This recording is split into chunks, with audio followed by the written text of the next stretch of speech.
Patuloy na nagbibigay serbisyo, pag-asa at saya.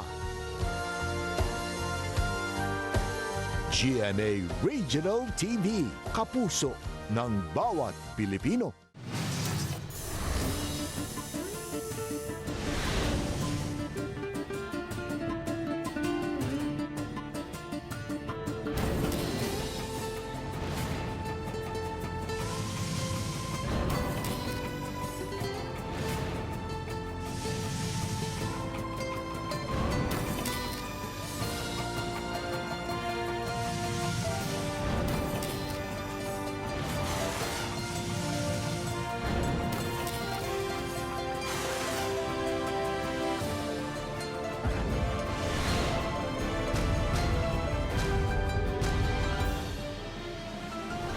Ang GMA Regional TV, Balitang Bisdak.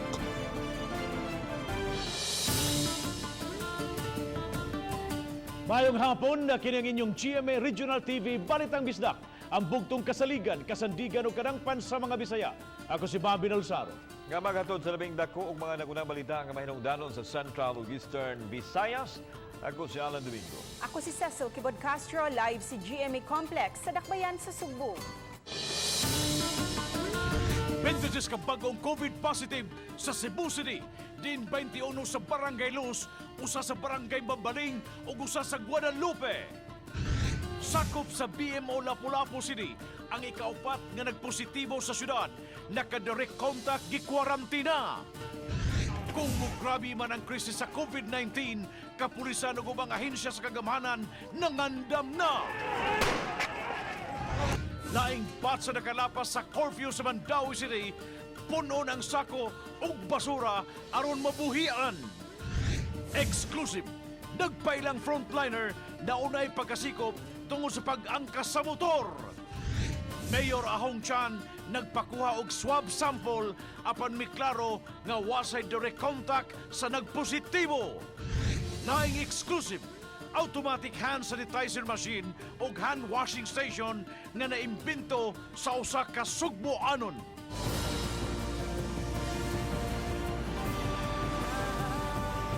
Kini ang GMA Regional TV, Balitang Bisdak.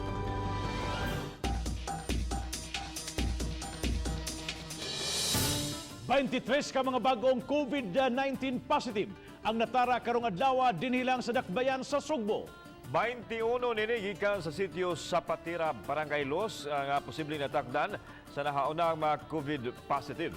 Samtang napanlantawan sa mayor sa siyudad sa Sugbo ang pagpaubos sa lockdown sa matag barangay. Ani ang report? Ipaibahaw ni Mayor Edgardo Labella nga tungod sa massive COVID testing, nasayran nga daghan ang nagpositive. Sa sitio sa Patera, Barrio Luz, nadugangan og bag-ong 21 ka COVID positive karong adlaw. Apil sila sa 160 ka mga nakahalubilo sa unang 8 ka mga COVID cases sa maong sitio nga gipaubos sa massive test. Sa pagkakaroon, anay 29 ka COVID positive sa sitio sa Patera.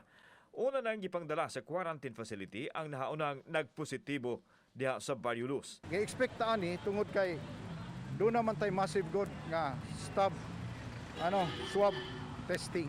Samtang na ay bagong COVID positive sa Mambaling ug laing usa-usab dito sa Barangay Guadalupe. Gahapon usab na usa nga nagpositibo sa A. Lopez Street, Labangon nga gipaubos karon sa lockdown. Mato sa mayor nga mopatuman siya og mas istriktong patakaran aron mapugan ang pagkatap sa kagaw. Usa sa iyang napanglantawan ang posibleng pagpaubos sa lockdown sa mga barangay sa syudad. Nanawagan nga i-lockdown gyud ang Cebu City. Murag anha kita diha sa ako masantan-aw. We have to bite the bullet. Antos ta good gamay. This is to the good of everybody. Nga wantos ta una. We have to undertake the lockdown for the sake of mo nagiingon nga prevention is or an ounce of prevention is better than a pound of cure. Samtang mipalit ang Cebu City og duha ka negative pressurized ambulance nga mao sakyan sa mga COVID patients. Ang Dakbayan lang ang adunay sama nini nga ambulansya. Kung dunay virus sa COVID, dili may tabo nga mugawas kay naay equipment dinha. Nga mo rin mo patay sa sud sa ambulansya.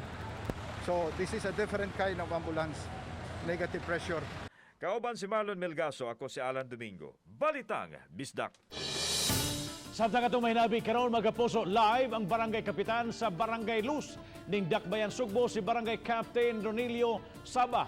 Aron mohatag na to dugang update kabahin sitwasyon karon diya sa barangay kamoy gihugpaan ining daghan kay mga kaso sa COVID-19. Kapitan Saba, mayang hapon. Mayang hapon, sir. Si Super Bobby ni kining Kap, asa ni kining bagong kaso karon, asa nakasentro ni sa sitio sa Patera gihapon ni diya sa imong barangay? Yes, sir, Bobby. Sityo sa Patira mo na usa sa mo. Sityo nga, taas kayo ang population na mula sa isolate na sa barangay ko. Kanina sityo, nabuwag na siya kayo. Di pala sa ako sityo, may adjusted with other. Nabuwag siya kayo. Una sa mga sakop sa among mga sa kanina mga sityo na mo, bago pa sa organisasyonhan, bago pa sa PIR building, bago pa sa PCPD, barangay mo, hindi na maaago sa aming namin na barangay. Asa yung ka nimo ma-attribute Kap Saba nga unang naksuta diha nga dunay usa natakda dunay natakbuyan og duha unya karon 21 na anang maong sityo. Gumikan ni sa kahagipot sa lugar, ha? Si Bobby, usada sa kasityo, kanang sityo sa Patira. Din mo na pinaka-population sa among ang sityo sa Patira. Mo na yung population na sityo sa among barangay. Ang population na maabot sila o 1,000.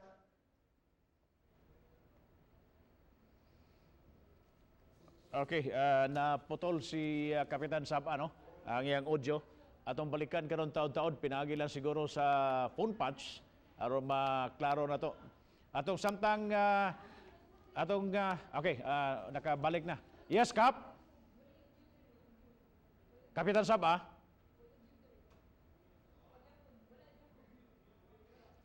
Ato lang balikan si Kapitan Saba karon taon-taon pinagi sa phone patch samtang ikaupat nga COVID patient sa Dakbayan sa Lapu-Lapu kawani sa gobyerno samtang 12 ka makawani sa City Hall nga may close contact sa ikaupat nga COVID patient gipa-isolate na usab. Si Luan Mirondina sa report. Human migawas ang resulta sa COVID test gahapon, gikordon dayon sa crisis management team sa Dakbayan ang usa ka bahin sa sitio Masiwa, Barangay Marigondon diin magpuyo ang ikaupat nga COVID positive. Gibutangan kini og signage nga nagpahimangno sa publiko nga likayan ang dapit kay usa kini ka enhanced community quarantine area. Gikonfirmar ni Lapu-Lapu City Mayor Jonard Ahongchan nga usa ka kawani sa BMO ang ikaupat nga COVID positive sa Dakbayan. Abril 2 dihang nakasinati og ubo og trangkaso ang 45 anyos nga babaeng kawani. Tungod kay gitahasan man siya sa distribution og mga relief packs, gidala-dala lang niya kini ug mitrabaho pa siya pagka-Abril 6. Gitambagan siya sa mga kauban nga magpahiling sa doktor. Pagka-Abril 9, na-admit na siya sa tambalanan. Ug kagahapon lang, migawas ang resulta sa COVID test, diin siya magpositibo. Ika-4th day niya karon na maayo na ang iyang appetite, ang lawas. In fact, wala na gini siya mag-dextrose. So back to normal na siya kaya kato iyang hutoy nawala naman ang sadpod. So ang iya na lang because nakuhaan siya og test which na positive siya. So we're hoping na basin dali ra gid siya maka-recover sad. Gawa sa anak sa COVID patient nga gipaubos usab sa quarantine. Gi-isolate usab karon ang lain pang 12 ka mga kawani sa Lapu-Lapu City Hall nga may close contact sa ikaupat nga COVID positive patient. They stay in one place na sila stay but so far wa man sila gipamati but ato lang gid siguro nga mahimutang nato sila. Uban ni Godfrey Relien, Luan Mirondina, Balitang Bisdak. Worst case scenario sa krisis sa COVID-19 gipangandaman sa kapulisan ug ubang ahensya sa kamahanan. Gipakita kini atol sa simulation exercise nga gipahigayon sa Crisis Response Battalion. Ana ang report.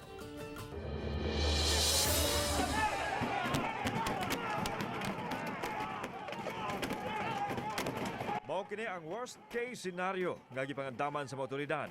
Frontliners sa PNP ang masakop sa Crowd Dispersal Management nga nagdala sa ilang taming batok sa mga tao nga nanggawas na sa kadalanan nga misukol sa mga otoridad.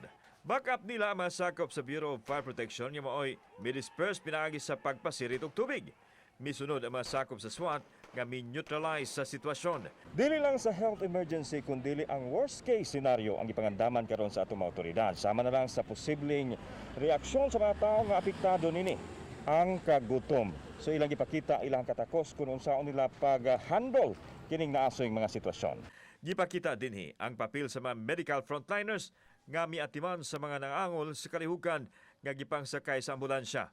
Ang tanan, drama lang apan giklaro sa mga opisyal nga ipatigbabaw gihapon nila ang maximum tolerance apan gikinahanglan nilang dipinsahan ang publiko sa posibleng kagubot nga mugnaon sa mga grupo nga mopasiugda niini. That is the primary instruction to exercise maximum tolerance, no? Now, may mga team din tayo to identify those agitators na pwede rin silang hulihin. At pag na-identify na sa antimano and the area, pwede silang hulihin. Ang lang sa sabton po sa ato asang mga katauhan nga in case mo resist, in case nga doon nag-commotion nga mahitabo, nga maka-create na hinuon og dakong kasamok, ang atong kapulisan ug ang gobyerno sa siyudad sa Sugbo andam gyud nga mo support sa atong kapulisan pagpatuman sa ingon niini nga pagabuhaton. Gusto ipakita sa mga otoridad ngadto sa katawhan nga aduna sila'y katakos sa pagpanalipod sa interes sa kinabagan, taliwang sa krisis nga giatubang karon ug sa umaabot. Siguro doon sa pag-in place ng mga tao na medyo na-delay lang pero with the constant coordination at ma-refine natin ang especially ang deployment. Kauban si Marlon Milgaso, ako si Alan Domingo. Balitang Bisdak. Aron mas maminusan ang mga tao sa gawas, si Talisay City Mayor Samsam Gulyas mipagawas og mga kamanduan samtang mga trabahante nga Talisay nun gitabangan sa kagamhanan nga makakuha sa benepisyo nga gikan sa Department of Labor and Employment. Si Femari Dumabok sa report. Kagahapon palang epektibo na ang executive order sa mandatory nga pagsulob og face mask sa syudad sa Talisay, pagpaligon sa naunang kamanduan sa DILG. Sugod karong adlaw, higpit na usab nga gipatuman ang no ECQ pass, no entry sa mga grocery o supermarket.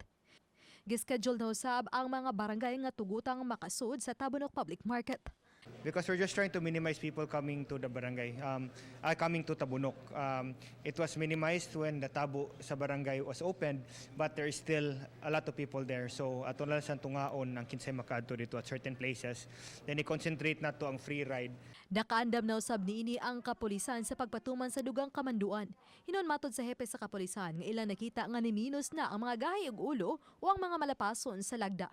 Gikan sa sauna nga kapin sa 50 kada adlaw ngadto na lang sa kapin 20. Well, according sa atong record, nikunhod ang atong there is a consistent decline in the number of violators. So that indicates that our people here in Talisay realize the need for them to cooperate.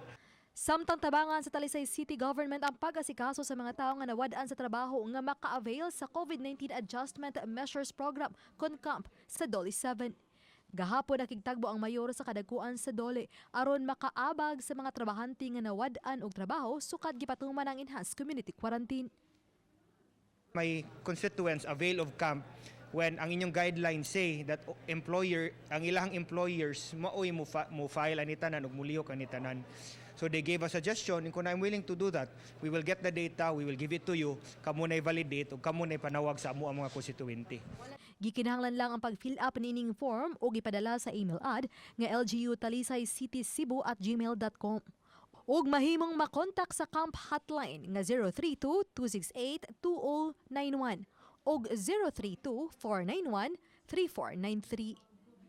Uban ni Cleofer Lumayag, ako si Femari Dumabok, Balitang Bisdak. Atong balikan magkaposo si Barangay Captain Saba sa Barangay Barrio Luz alang sa dugang update na itong naputol na itong interview kag na. Yes, Cap? Cap? Hello, Cap? Nabati ko nimo, Cap? Yes, good afternoon, Sir Bobby. Okay. Hapon. Yeah, okay. Kining mga natakbuyan karon silingan na gyud ni sila ni adtong unang tulo nga na-identify Kapitan Saba?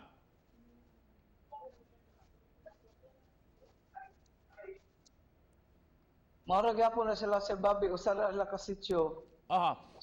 Okay. Ka sitio sa Patera. Okay. Posible gyud nga natakbuyan ni nganong wa man ka mo demand nga i-isolate or kuhaon katong ikaduha, no? Katong partner sa unang na ospital o katong iyang drinking buddy nga aron di gyud makatakod. Nganong gipabayaan man anto nimo nga iha home quarantine nga konfirmado naman to silang positibo, kapitan?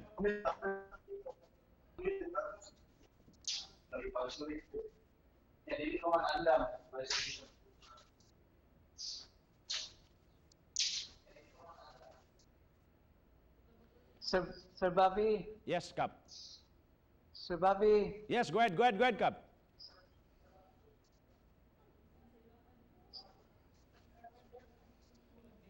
Okay. Sir Bobby, katong first na mga positive case sa COVID, nasundan og duha, amo gibuhat hangyo dahil sa ato ang city mayor nga i-isolate dahil itong ikaduha nga kaso nga duha sa lakabuog ang na confirm nga positive. Unya naaman tayo mga protocol sa COVID-19 ang DOH o ato ang Central Department ngayon yun nga dili basta-basta nga atong i-isolate. Nga come in pag yun ning 5, so diha na yun nga grabe kay ato ang hangyo nga i-isolate lang yun anyway. Kami makita og place kung asa ibutang. So amo na hangyo ang amo ang eskwelahan nga tapad la sa sitio sa Patera na amo sa buhaton nga temporary isolation center. Unya ang nahitabo wa gyud may gi-grant sa ato ang City Health Department head kaya ilang pautana ready ba ang facility nya iko yes ba amo na gihangyo ang DepEd. Unya other question is dapat kung himuon siya nga isolation center is it kuan ba possible nga na ba may mga medical equipment or kanang para gamit sa mga hospital like oxygen na ba may 24 hours ready nga doctor or mga medical practitioner nga mag-assist nila dito. This is what yun may ana.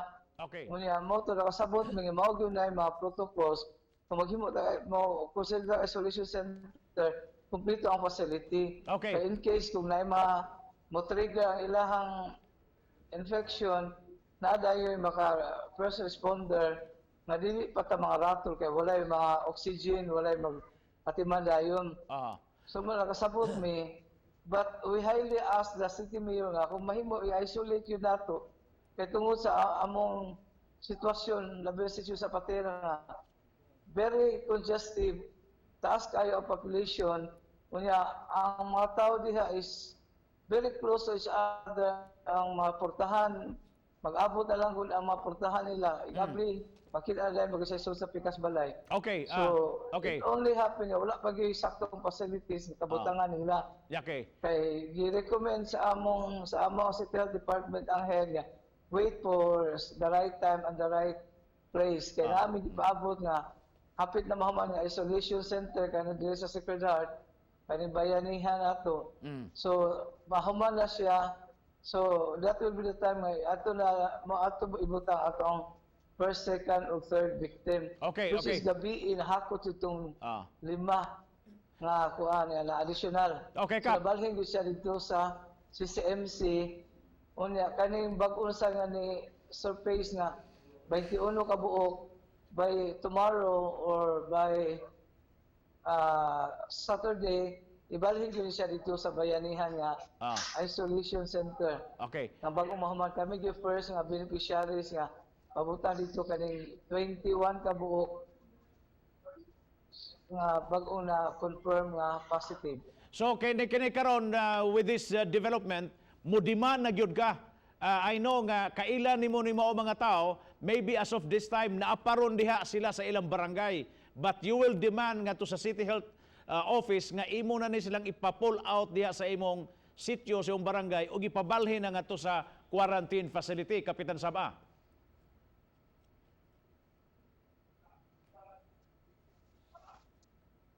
Yes, Sir Bobby. Okay. Mo gyud gipamugos yun nga kinahanglan gyud mabalhin mag-isolate lagi sila. So we believe and we trust sa from sa City Health Department may nga dalhin yun sila nga pugso yun na mo nga di gyud sila magpabilin og lugay diri sa among sitio among gi-lockdown na diin ayat nagsugod hantud nga daghan siya to ang confirm nga mga positive sa COVID. Would you recommend for a massive testing in view ani kay posibleng duna pa'y natakdan ani pero wa lang ma-identify na to, walang masuta just because kay wa sila mo undergo og testing, Kapitan Saba?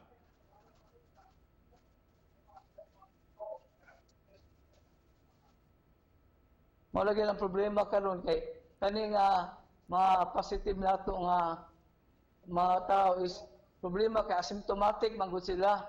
So kung wa talaga conduct og kanabitang contact tracing o kanili pa nga swab testing, di kita kay bawo nga naa ni sa barangay ubay-ubay na dahil sila. So mo lang nga kinahanglan gyud kung naay ipagayon nga swab testing ang among ipangayo sa mga tao nga mo surrender silang kagalingon for their own good nga ma-identify sila. Anyway, ang ato ang ginahon na karon is di pa ni sa mukayap o mudaghan og maayo sa kaning sitio. Kay again, di kita maka-expect na siya career siya ani kay ang iyang health normal ra o wa gyud siya mga simptomas wala mo kuyawan kay sa kadaghan sa population ani sitio ha, it might be nga mudaghan pag yun ni kay mo conduct mo tag swab test every time na mahimong positive. So mo na siya ang amro na kuyawan niya. Magmudaghan o puno pag yun siya kung di na to isolate ning bago na confirm na to mga positive nga mga COVID carrier. Karon mas stricto pa gyud siguro, gi-lockdown ang maong sitio.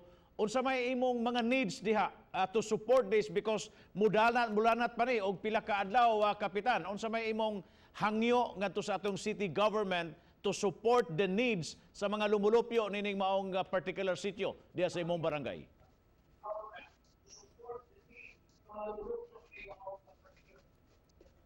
Yes, Sir Bobby. So kung lockdown na ng sitio, itong first case pa last April 7, unya hangtod nga ato ginay na assistan ang ilang mga needs. With the help sa city government, tanan lang ang basic needs mo magi priority karon mga pagkaon. Ato ginay silang hatagan so sa pipila na kaadlaw karon hangtod nga naabutan ni mga pitsaha.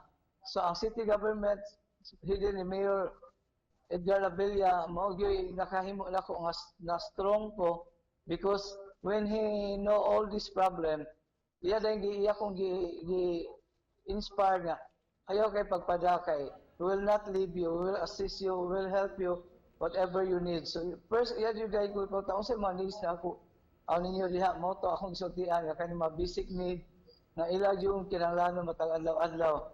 So he promised to give everything. Then barangay resources, kami sa nag-ready sa mga counterpart ni. So wag may problema at this time sa basic needs nila, labi na sa food pack nila, kaya mga rice subsidy kay naami gamay na part sa amo ang disaster funds, among i-allocate ani, nag-purchase mi among rice para ma-distribute nila. But prior to that, Sir Leo, Sir Bobby, naka-distribute mi nila og 35 kilos of rice. Katong subsidy nga gihatag sa city government gihatag 25 kilos per family. Nga naka second round may nakahatag may additional 10 kilos nga rice plus kanang atong food pack. So nakasustain siya nga sa ilang nadlaw.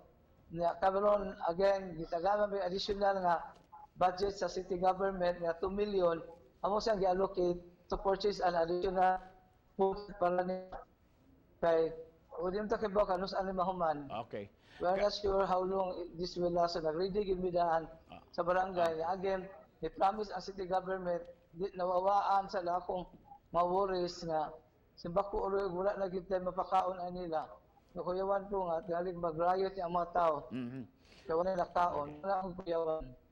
Kap Sapa, thank you so much and maayong hapon nimo and good luck nimo. Laing batch sa mga nadakpan sa curfew sa Mandawi City ang ipalimpyo na sab sa kanal ganina buntag aging silot kanila.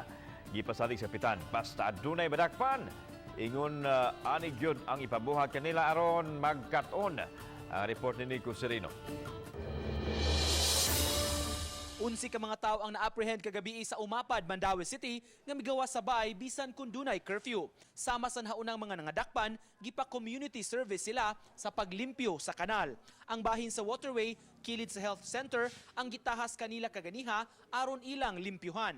Sila na ang ikaupat nga batch sa mga violators sa barangay sa mga lagda nining enhanced community quarantine. Standby lang yun, pero ano yun, bang barkada lang gapon ba? Bisang gidili na, nahibaw na sila.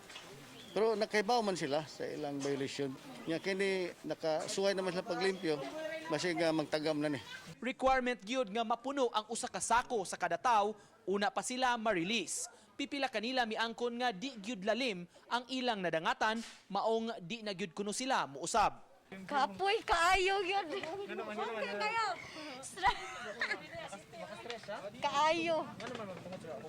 Hugaw baho, ambot lang, di ba sabtan?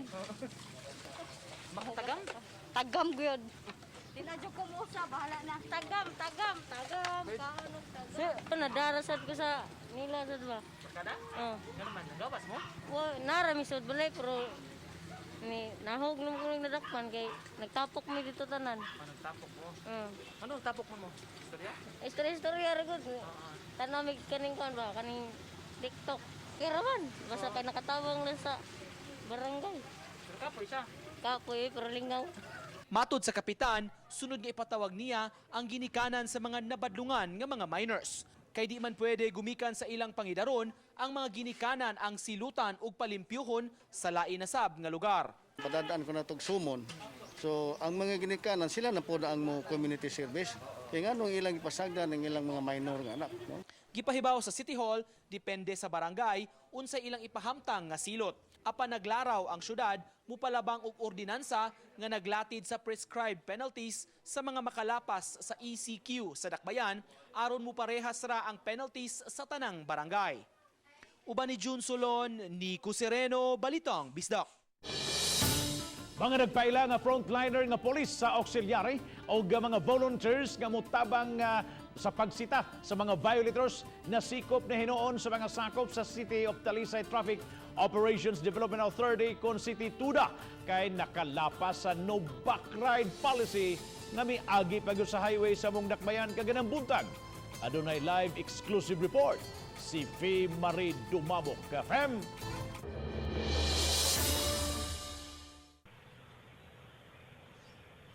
Yes, Bobby, kustodiya na sa Talisay City Police Station ang duha ka mga nagpailang nga police auxiliary nga taga lungsod sa Minglanilla. Gipaubos na sa investigasyon ang duha tungod kay nakalapas sa no backride policy. Matod sa City Toda nga ang maong nahitabo kaganihang buntag dili lang kini unang higayon nga gibuhat sa maong mga malapason. Nakuhaan pagyud sila og footage sa closed-circuit television kun CCTV sa command center sa City Toda, diha sa may highway sa Barangay Tabunok, siyudad sa Talisay. Ang nagmotorsiklo nga adunay angkas pasadulas 8 kaganihang buntag. Wa pa kalayo, gipara kini sa mga traffic enforcer ug gipaybalo sa ilang kalapasan. Apan gingong nagpaila sila nga mga frontliner. Nanay report na dawat nato and then gipabantayan nato sila, gibadlong na ni sila primero sa first kining traffic enforcer and then wa gyud ni patuo ni padagan lang gyapon sa ilang motor. So moto nga gi-monitor sila hangtod nga na-intercept sila sa usa ka area. Nasuta pa usab nga way rehistro ang motorsiklo nga gigamit sa duha. Gila sila nga si Jesse Diaz kinsa nagmaneho sa motorsiklo ug angkas niini nga si Ronnie Villegas iyang silingan sa Pakigni, lungsod sa Minglanilla. Nangangkon ang duha nga mga sakop sa ato kini Federal Movement Incorporated nga mi-volunteer pagtabang sa kapulisan. Sa ilang bahin sila ang mutabang unta sa pagsikop sa mga malapason diha sa syudad sa Talisay. Nga kung sorry sa kuan sa ni Sir Tumulak nga nakalapas gimi sa balaod diri sa Talisay. Pero tungod sa kaikag na mabasa among kanang gusto gyud maka serbisyon ta unta na lang kay kanang nadakpa noon mi. Mato ni Police Major Gerard A. Spelare ang hepe sa Talisay City Police Station nga unta ang magsilbi kini nga leksyon kang bisan kinsa bisan na neto mga na sa gobyerno.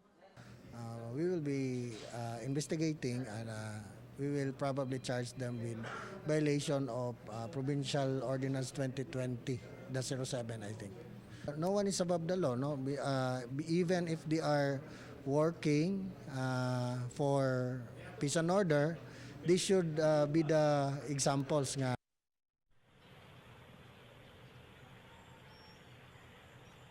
Og Bob, gisusi usab karon sa kapulisan og sa City Toda ang taho nga adunay delivery van nga alang ang unta sa mga basic commodities ug essential goods apan gingong gigamit sa pagtransport sa pipila ka mga tawo gikan sa usa ka syudad pasud sa dakbayan sa Talisay. Hinungdan nga mas strikto pa o mas gipahugtan pa sa mga pulis karon ang gihimong pagbantay diha sa mga control point o sa boundary ilabi na sa mga sakyanan o sa mga delivery van nga musud sa dakbayan sa Talisay. Bob? Thank you so much, Faye Marie Dumabok, sa imong live report.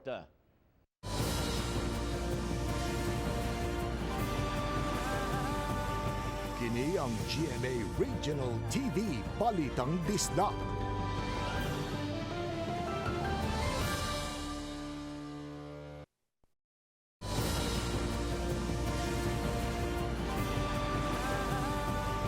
Kini ang GMA Regional TV Balitang Bisdak.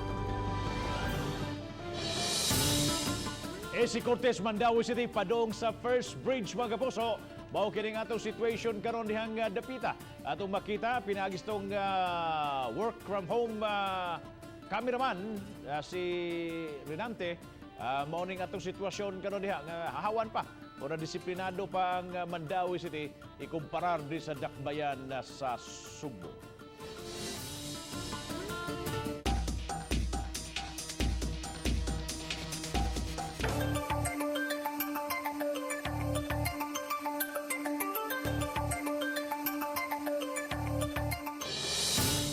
Automatic hand sanitizer machine o fully automatic hand washing station tuyo nga gisitap sa usa ka lumulupyo sa Barangay Suba. Bas-bas aron libreng magamit sa mga frontliners nga destino sa quarantine control checkpoint sa utlanan sa Lapu-Lapu ug ingon man sa Cordova. Si Luan Mirondida sa exclusive report. Kung adunay automatic tubig machine, aduna usay automatic hand sanitizer machine. Sama sa mga tubig machines ang setup niini nga muhug ka og piso-piso. Apan nahuna-hunaan ni Richard Benjamin Cañete nga itanyag niya kining libre ilabi na karong panahuna nga gikinahanglang kanunay limpyo ang ato mga kamot. Lain sa kayo magpahimo sa sitwasyon, so di-deactivate na ko ang coin slot para free ni siya sa mga tao kani sa frontliners. Duha ka paagi ang pag-activate ani niya kung touch free gyud nga totally touch free. Ang kani RFID nga chip ipaduol ra niyo sa reader gana niya after 3 seconds mo kuan dayon ang buto na sanitizer. Ora ang kada pulis tagsa na sila og kanang chip para nga wala sila touch free sila pero ang mga tawo nga mamalit diri nga walay chip mo pislit ra sila ani. So the same ra gyapon. Ang iyang giset-up nga automatic hand sanitizer machine gibutang niya daplin sa karsada diin usab gimontar ang quarantine control checkpoint sa utlanan sa dakbayan sa Lapu-Lapu ug sa lungsod sa Cordova. Dili kini basta-basta makawat kay may alarm system kini. Mo alarm na siya. Sa tent, diin mamasilong ang mga frontliners, nag-set up usab si Richard og fully automatic hand washing station. Simple lang ang instructions ni ining fully automatic hand washing station. Una, ibutang ang imong wang kamot, ilaw ni ining faucet, samtang ang imong tuong kamot ipatungod sa infrared sensor. Sama ni ini. Nataod-taoran pa. Kung musiga na ang green light, muagas kining tubig nga igo mo basa sa imong kamot ug musunod dayon ang liquid soap. Sulod sa 20 seconds tagaan ka og higayon nga malimpyo og tarong ang imuhang kamot. Basi usab ka na sa instruction sa DOH. Dayon, kung ma-thoroughly na nimo paglimpyo imong kamot, musunod dayon ang aga sa tubig aron mabanlawan ang sabon sa imuhang kamot. So the whole time nga nanglimpyo ka sa imuhang kamot, touch-free yun.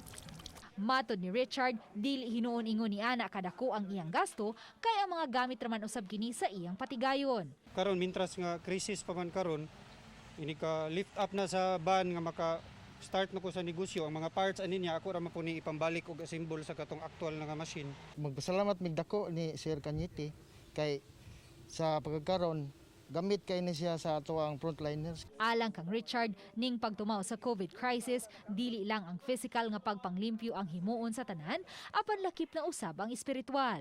Hinungdan nga gi-set up usab niya sa kapilya haduol sa quarantine control checkpoint nga matag alas 12 sa udto, automatic nga mobagting og ipabati ang Oratio Imperata.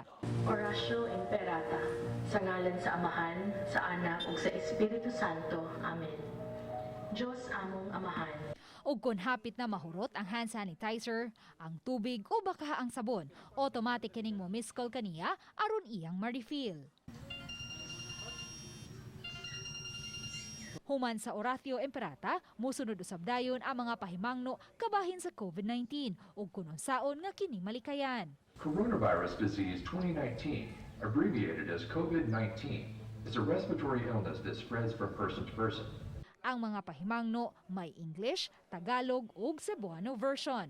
Matakdan ang usa ka tawo sa coronavirus, pinaagi sa pisik sa laway ug sa hangin. O ginigaalasay sa gabii, dungan usab nga ipabati ang Angelus gikan sa kapilya ug ang pagpaaga sa mini fountain sa mga palmera gawa sa kapilya ug ang pagpasiga sa mga suga.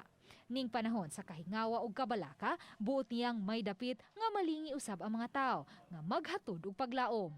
Uban ni Godfrey Rilien, Luan Merondina, Balitang Bisdak.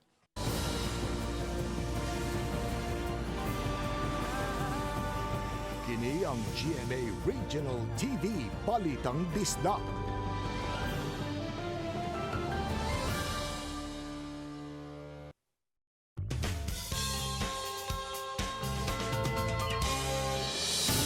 Managhigala nagtinabangay aron makapatahi og personal protective equipment kun PPE. Ang sulundon nga buhat kay ang mga garbage collectors mo'y una nilang hatagan sa mga PPE.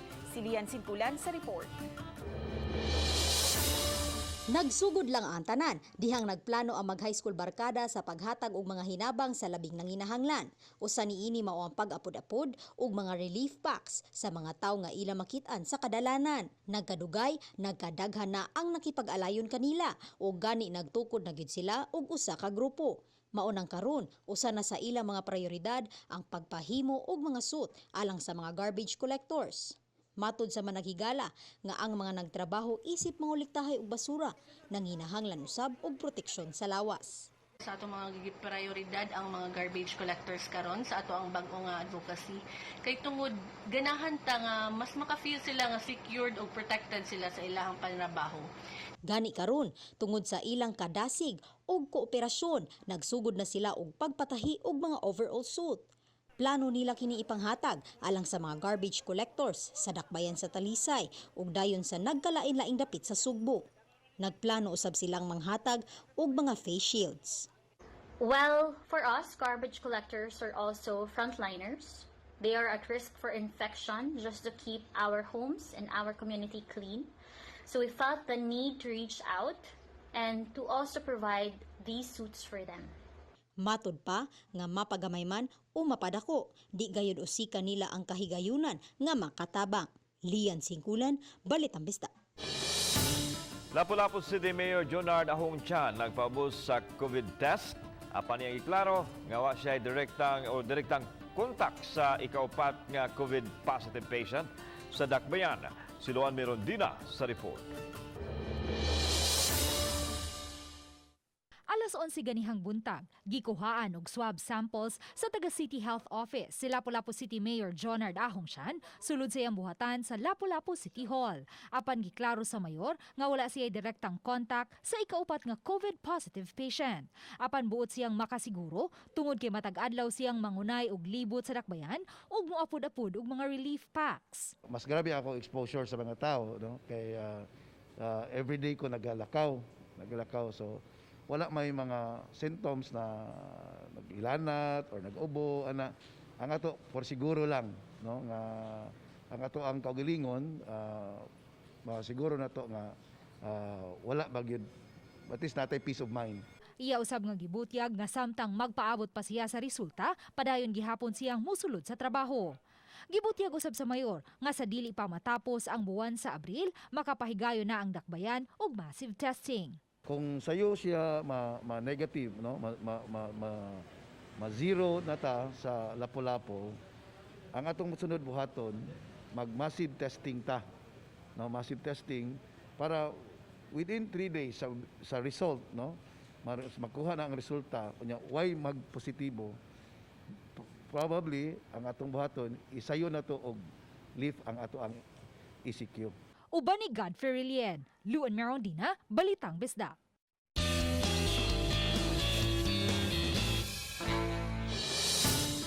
Ka mga batan-ong babay gikan sa Silliman University, Foundation University ug St. Paul University ang migraduar ni atong March 11 isip Girls Congress Ambassadors. Ang Girls Congress usa ka pinalahi nga mentoring and leadership initiative alang sa mga kababayan nga gisuportahan sa United States Embassy sa Manila o gilusad didto sa Silliman University. Ang moong programa gimugna ni Dr. Jenny Lind Elmaco, ang opisyal nga delegado sa International Federation of Business and Professional Women ngadto sa United Nations Council for the Status of Women meetings ug Marie Curie National Contact Point.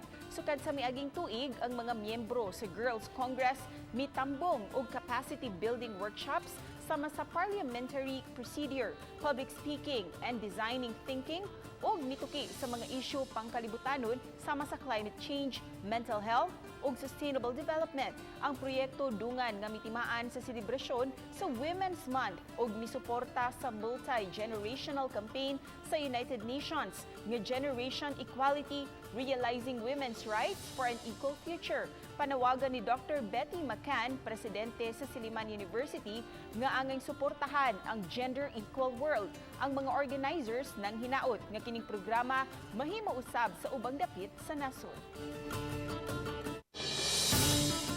Ato makita karon gihapon mga kapuso ang traffic situation sa may AC Cortez sa Mandaue City. Dunay checkpoint mahigala mo nang nalangan ang pipila ka mga motorista sa among lugar. Apan hawan gihapon lumigan kay pipila lang ka mga sakyanan ang gitugutang makadagan sa maong lugar. Mga kapuso, ginagmay pahimangno lang nagpabilin ang 24 oras nga curfew alang sa mga minor de edad o sa mga senior citizens nga sa 65 anyos pataas mao nga dili yun magsuroy-suroy. Sa atong mga kapuso nga anaara sa inyong mga panimay, bisan mutulo ka semana na hingpit ang ECQ, daghan paghihapon ta og mamugna. Bisan unsa lang basta kay naka-stay at home lang dayon. Mga kapuso, ang atong kalawasan magdepende ra gyud sa atong kaugaling mga kamot. Kung mugawas social distancing, di gyud kalimtan ug ang among pasalig nga dili kamo na mo biyaan bisan pa sa krisis nga atong giatabang. Magpabili ng among serbisyong tinudunay tungod kay local news matters. Daghang salamat sa mga kapuso nato. Apil na nasa gawa sa nasod nga kisayon sa mga dagko o mga nagunang balita sa rehiyon. Ako si Alan Domingo. Ug gikan namong tanan dinhi sa Central ug Eastern Visayas, ako si Cecil Kibod Castro. Ang inyong balita nga among balita kay matag lokal nga balita mahinungdanon. Kining inyong GMA Regional TV Balitang Bisdak, buong puso para sa Pilipino. Ako si Bambi Nalsaro, may hapon mga kapuso. Stay at home.